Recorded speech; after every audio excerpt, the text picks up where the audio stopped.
saya tidak pernah main-main tentang RKB. Saya mau sampaikan dalam forum ini.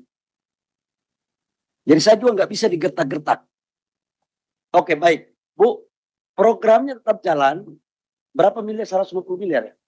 150 miliar di 2026, cuman blokir dari Kemenq baru keluar di bulan Mei.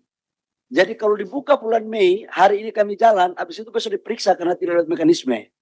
Ya Ibu ya, jadi memang antara harapan, pikiran, dan keinginan, kita juga harus realistis dengan aturan. Ini saya harus sampaikan, terkecuali Menteri SDM merangkap Menteri Keuangan, itu bisa. Tapi kan nggak begitu gitu loh. Ya Bu ya, insya Allah tidak ada dusta di antara kita Bu. Apalagi untuk rakyat kecil, kita sama-sama memperjuangkan kesejahteraan rakyat dan kebutuhan rakyat. Jadi kita pasti akan melakukan itu.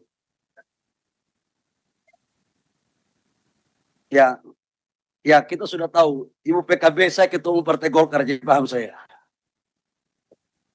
Yang berikut menyangkut dengan, saya pikir yang lainnya clear ya, menyangkut LPG, bauran energi. Bapak Ibu semua bahwa 8 juta ton per tahun itu adalah LPG yang disubsidi. Rata-rata LPG disubsidi 8 juta ton, itu range-nya dengan sebelum harga naik ICP sekarang. Kemarin kan kita pakai rujukannya adalah dari Timur Tengah ini yang Aramco, Saudi Aramco.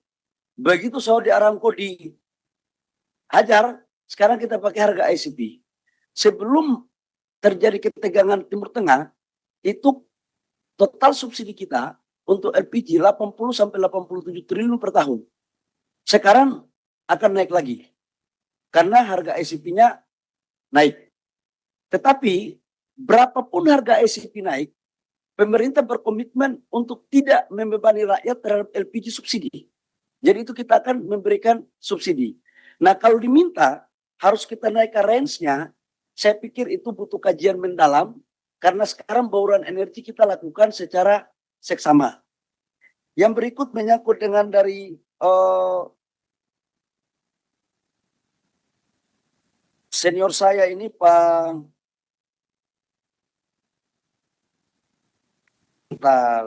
Pasya dari Nasdem. Bang, nanti habis ini ketemu saya aja. Yang menyangkut dengan RKB ya, aku mau kasih tahu jujur aja deh. Bapak Ibu semua di forum rapat ini juga, Bapak-bapak dengan menteri terdahulu memutuskan RKB itu 3 tahun. Kita buka aja lah. Kita jangan saling tipu dalam ruangan ini. Apa yang terjadi Bapak Ibu semua? Supply and demand tidak bisa dijaga. Harga batu bara jatuh. Total batu bara diperdagangkan dunia itu 1,3 miliar ton per tahun. Indonesia menyuplai pada tahun 2025 sebesar 530 sampai 540 juta ton. Dan disitulah kemudian positioning negara kita menjual komoditas kita dengan harga murah. Karena pasti kan orang akan lihat harga antara supply banyak, yang minta sedikit pasti menurun. Kemudian atas dasar persetujuan DPR juga Komisi 12, kita setuju untuk merevisi. Kita bikin adalah untuk per tahun dengan menjaga keseimbangan supply and demand. Tujuannya adalah sebenarnya harganya banyak, produksinya banyak, harganya bagus. Itu ideal banget. Karena kita butuh itu, kita butuh devisa, kita butuh pendapatan negara. Nah, begitu kita sebelum terjadi geopolitik, kita mulai atur RKB, harga udah mulai naik. Ini realistis aja. Dan boleh dicek, boleh aparat penegak hukum cek. Saya tidak pernah main-main tentang RKB. Saya mau sampaikan dalam forum ini. Jadi saya juga nggak bisa digertak-gertak. Ini saya sampaikan. Tetapi untuk kebaikan negara, saya buka kok.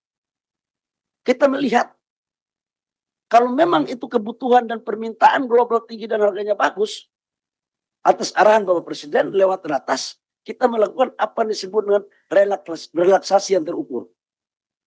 Relaksasi terukurnya sebagai instrumen untuk bagaimana memenuhi kebutuhan pasar dengan harga yang baik termasuk aspirasi tadi Bang Pasha tadi ngomong itu. Habis ini kita ngomongkan Bang, yang sudah barang tentu harus lewat mekanisme dan aturan yang berlaku. Saya pikir Bapak Ibu semua, saya pikir itu yang perlu saya sampaikan, menyangkut dengan hal-hal dan lain-lain, menyangkut program pro rakyat Ibu Ratna PKB, yang tagline-nya suara rakyat, suara Golkar itu kan cuma Golkar. Jadi pasti PKB bersama Golkar dan seluruh partai yang ada dalam ruangan ini untuk kita bersama-sama berpihak kepada rakyat ya. Saya pikir semualah kita akan melakukan hal yang terbaik. Semuanya kita di sini semua mau beda warna pun gak ada masalah. Yang penting tujuan kita sama. Kita harus berangkulan untuk membangun rakyat kita untuk kebaikan Ibu Pertiwi, bangsa dan negara. Demikian pimpinan yang perlu saya sampaikan. Terima kasih.